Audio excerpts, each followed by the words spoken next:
Hi, my name is Dr. Felucia. I'm a licensed psychologist and owner of Skill Set Counseling, where I focus on the treatment of spiritual abuse. And so in today's video, I'm going to be talking specifically about something known as prophetic abuse. I'm curious, have you ever heard of prophetic abuse before? Do you know what it is?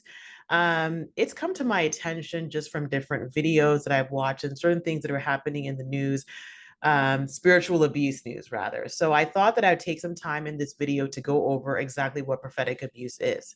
Now, before I explain what prophetic abuse is, I probably should explain again what spiritual abuse is. And these are my definitions. People are going to have their own definitions of spiritual abuse, but I look at spiritual abuse as using spirituality as justification for harming somebody else under the guise of spirituality, or using spirituality to defend or rationalize harm that has come to other people. And the reason why that second definition is so important is because that's a main way that spiritual abuse is sustained, right? It's sustained by this wall of silence in which people use spirituality to justify the harm that is going on, okay? So if we take those definitions and apply them to prophetic things, um, prophetic abuse happens when prophecy is used to either harm other people or again to justify harm occurring spiritually. And so we know, what does prophetic abuse look like? I have to give a disclaimer that I often have to give, is that I have nothing against prophecy or prophetic practices, right? People have their own ways of engaging spiritually and specifically engaging with prophecy. What I do have a problem with is when that prophecy is weaponized against other people in the name of spirituality, which is spiritual abuse. So let me talk to you about some of the signs that I see of prophetic abuse. The first one is prefacing everything by saying, God said, right? Or God told me. And what that does is that that person is now taking the place or trying to take the place of God in your life.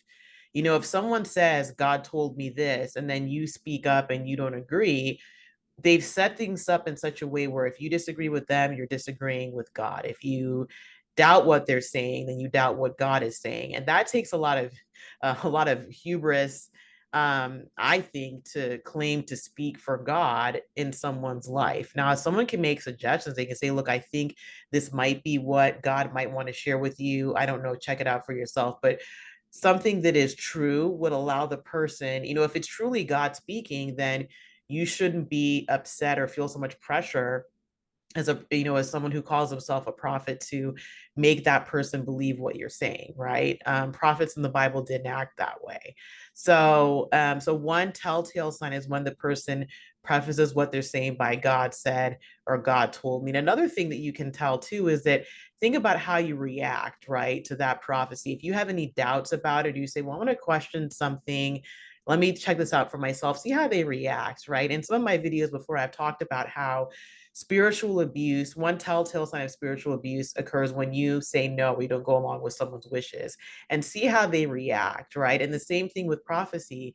You know, I know of people personally that have told me that they doubted something that a so-called prophet told them, and they were just badgered constantly. They were told they didn't have enough faith. They were made to feel so much fear. They thought that they were going to hell, that they were going to die, that their life's plans were messed up, right? So that's one way that prophetic abuse can show itself. Another way that prophetic abuse can show itself is when the person who is prophesying is using details that they know about your life or they may have observed about your life to come up with this so-called prophecy. And that's not what prophecy is, right? And so I know of a situation where, you know, a couple was at this conference, and I guess the so-called prophet saw them arguing and then decided to come up with this prophetic word, shaming one member of the couple for being a disagreeable person, right? And anybody can see two couples fighting and come to their, or a couple fighting, come to their own conclusions. But what this person did was that they used that to make themselves look like they were a prophet, right? Or that they knew things that were going on. It's kind of like how, you know, when they do those exposés on like fake psychics and people who have confederates in their audience, right? So they're in cahoots with people in the audience to make it seem like they know what they're talking about, when in reality they're just, paid confederates, or they're paid people to say certain things. And sometimes people who are prophetically abusing people will do that. They may not have paid off members in the audience, but what they'll do is they look for things. If somebody maybe was observed crying, they could be like, oh, I can tell you have such a heavy heart and spirit and all these other things like that, where it's not prophecy. They were just taking an observation and running with it. And of course, the person, think about the couple that were fighting, they knew they were going through a tough time. And so of course they're going to take what is being said to heart. So that is straight up prophetic manipulation, but it goes on more than people think. So that's another thing. I talked about this before with spiritual abuse, but people who are spiritually abusive feel entitled to your time and to your resources. And that's no different from people who engage in prophetic abuse. And so they believe that they are entitled to your time and resources. Now, they're not going to come out and tell you that, right? Because you're going to go running in the opposite direction. People who use prophetic abuse, and just my opinion, I think prophetic abuse is one of the most subtle and most manipulative forms of abuse, right? But people who do this will try to take control of your time and resources by using prophetic words. So I know of so many people that have been told, well, whatever gifts they have, that they need to use them for the ministry. And it will come through a prophetic word. So they'll say, well, you're going to school to be a doctor, but you need to use your medical gifts for the kingdom of God and come and work at our church, right? Or whatever it is. So that's attempting to take control of that person's time and resources and use it for that institution. Now, I'm not saying that there aren't prophetic words that could tell somebody that, but that has to resonate with that person's spirit, and it has to be done out of the mindset of, hey, this is what I think might be going on. You and God figure this out on your own, right? Not telling somebody that that's what they're supposed to do. Another thing could be marriage. I've heard a lot of this, which is just so painful, where people will say, you should marry this person, you need to marry that person, or you're married to the wrong person, or whatever it is. And again, that is a controlling thing. I know of someone who wanted to date somebody. So he told her, well, God said the person you're with right now isn't supposed to be your husband. And then he ended up, later, they ended up in a relationship, which to me just is blatant, just blatant prophetic manipulation and abuse right there. But that's what this man did.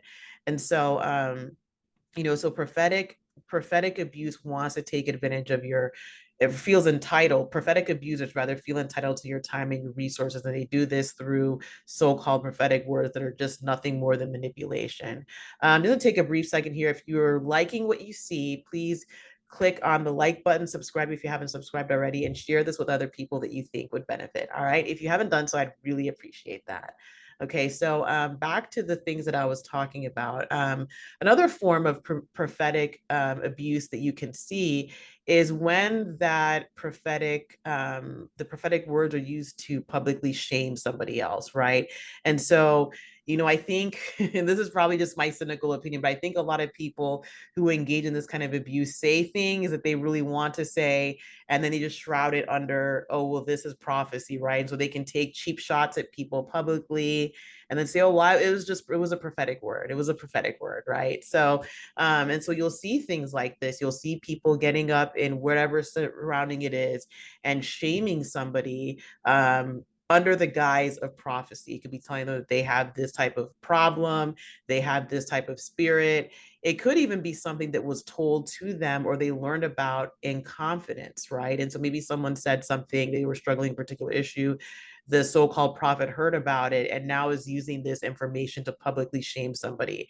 And that is just unacceptable in any space, especially the spiritual space, because that's a place where people come for refuge, for haven. It's supposed to be a safe place. Back whenever those times were, I don't know, I'm not a great history person, but people would run to churches literally for sanctuary, and they couldn't be harmed there. They, if they were supposed to be arrested or something, they had some respite before they went to trial. And so my point of saying all of this is that when people are engaging in prophetic abuse, they are violating a sacred place and a sacred trust. Okay, so I talked about, let me just glance at my notes here. I talked about a few things. I talked about public shaming, And some of these things too are not even prophecy at all, right? I said before that some of these things are just ways of taking cheap shots and being manipulative against other people. Instead of coming out and saying they have an issue with someone, they'll vent their problems with them through prophecy. So and then another thing I want to another another way of talk of determining whether something is prophetic abuse or not is not only how you are treated when you have a less than agreeable response to what the person says. You also want to see how you're treated after that. Let's say you don't have a reaction, or let's say they tell you, well, you're supposed to marry this person or go to this school or do this or not do this, and you don't go along with what they say. Pay attention to how they treat you after, or how whatever institution is how they treat you after, because people who engage in spiritual abuse are all about control, and people who engage in prophetic abuse rather, are using so-called words of prophecy to control somebody else. And so again, this video is not to come out and say that prophecy is bad and you shouldn't believe in it. People can engage with prophecy however they wish to. But let's understand the difference between true prophecy and prophecy used as a way to abuse and manipulate and shame other people. So I'd love to hear from you all in the comment section. Have you had experiences like this in a spiritual setting? How did you deal with it? What kind of advice would you have for others? I'd love to hear from you in the comments. And if you'd like to book a free consultation with me, my email is drfoluso, that's DRFOLUSO at skillsetcounseling.com. Just email me there and then we can set something up. All right. I hope you have a wonderful day that is filled with peace and with truth. Bye-bye.